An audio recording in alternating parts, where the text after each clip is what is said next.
Hey Kipsters, happy fell out of bed Friday. I don't know about you, but this has kind of been how I've been all week. All week it's been fell out of bed Friday for me. Got my coffee, got my sweatshirt, ready to do some learning. Okay, today is our last day with our feelings book, which makes me feel kind of sad. But I'm excited to get to share it with you for one more day. And today, our job is going to be looking at character feelings. How fitting. So we did this earlier this week, right? We're going to be looking at what the characters think, say, and do in order to figure out how they feel. We're going to be looking at a lot of different pages today that go through a lot of different feelings, and you're going to help me figure out what the characters are feeling on each page. I'm so excited to do this. So remember, we look at what the characters think, say, and feel, or think, say, and do in order to figure out how they feel. We look at the pictures to see if that gives us any clues.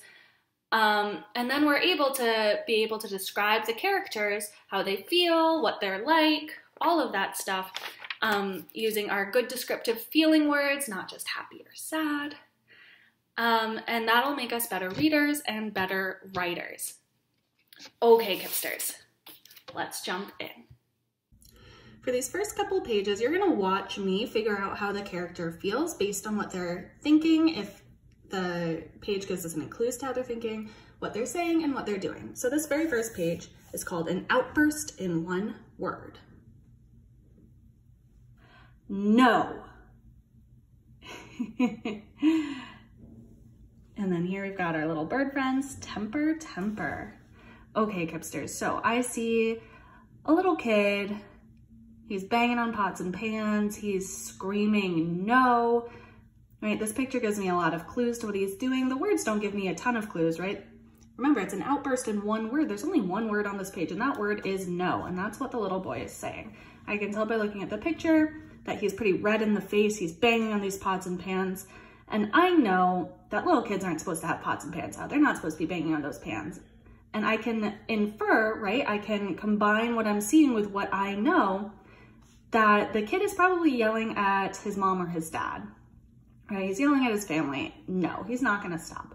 So I can figure out that this character is probably feeling angry, frustrated. He's throwing a temper tantrum. He is not being very reasonable, right? He's doing a lot of things that little kids do. I can also kind of figure out that probably whoever he's yelling at, his parents, his grandparents, his family, they're also probably feeling pretty angry and frustrated right now.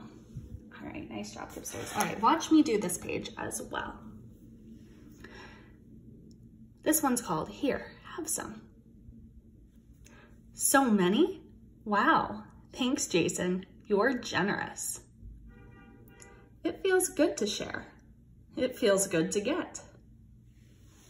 You're unselfish, not like some people. So this was a really good page about sharing, right? We've got one boy giving some snacks to another boy. And that boy's saying, wow, you're giving me so many. And he's saying it feels good to share. So they think that he's feeling generous, and he's feeling, right? He's feeling pretty content. He's feeling pretty happy to have a friend who's so willing to share his snacks. They're feeling pretty friendly toward each other, right? So this page is all about those happy sort of feelings. He's being unselfish, right? That's a good word that they use right on the page. You're unselfish. That means you are willing to do things that aren't just for you. And then we've got this little guy over here who's hoarding all of his cars. He's not sharing those at all. So this page is all about how sharing can make you feel good and it can make the other person feel good. All right, now I'm gonna need your help on this page. This page just says, feeling quiet.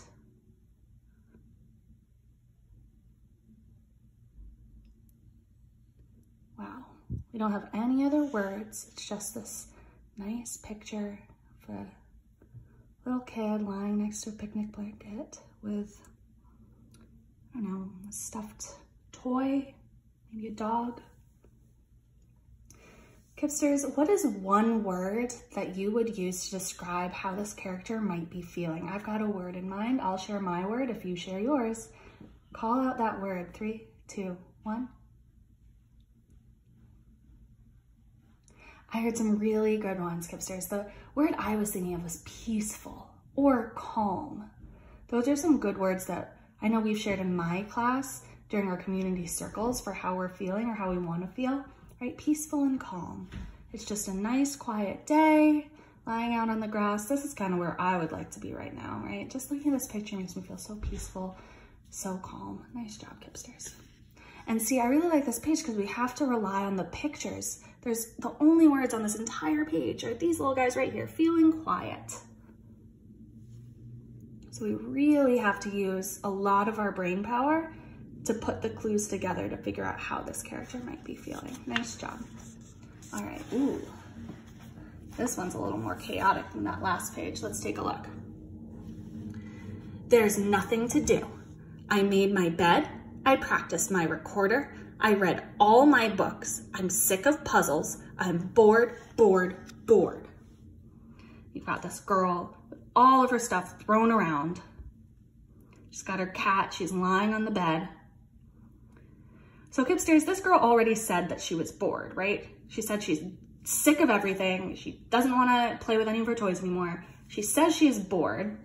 So that might be one way that she's feeling, but what's another way that you think she might be feeling? Taking a look at this page, keeping in mind she says she's just sick of playing with everything. She did everything that there is to do by herself. How else might she be feeling? Call out a word. 3, 2, 1. Ooh, I heard some good words. I heard frustrated. I heard fed up. Let's take a look at what the little birds say on this page.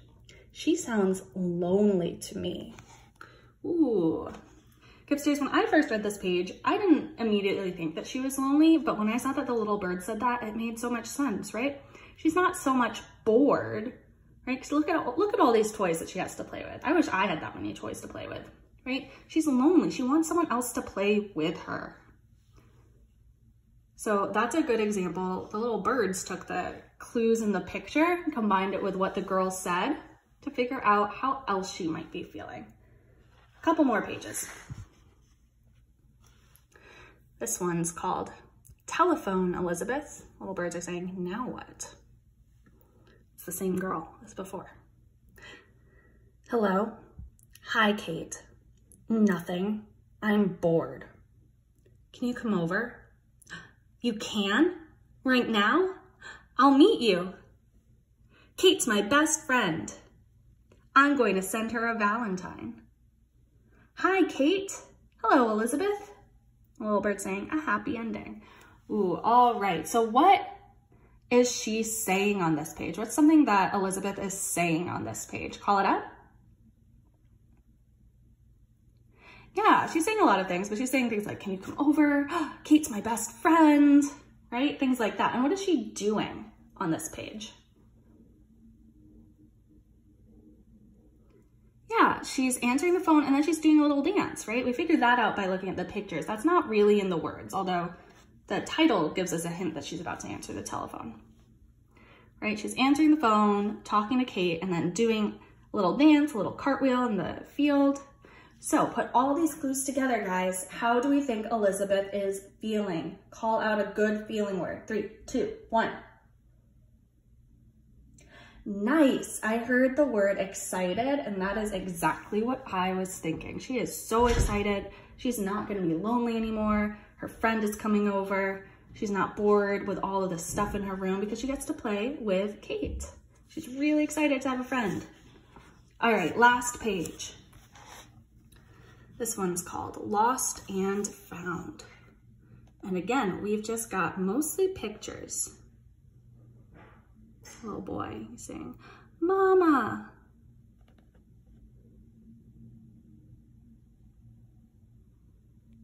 Little bird saying, don't go far, dear. Wow, so this one we really have to use our good context clues, our good inferences, taking a look at the picture and combining it with what we know. So take a look.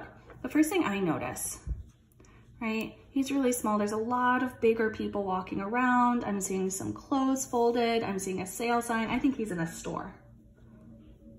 And then what's the one thing he says? That's right, he says mama. He's calling out for his mom. He's crying.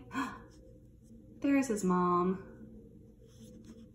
So, Kipsters, how do we think this little boy is feeling for most of this story?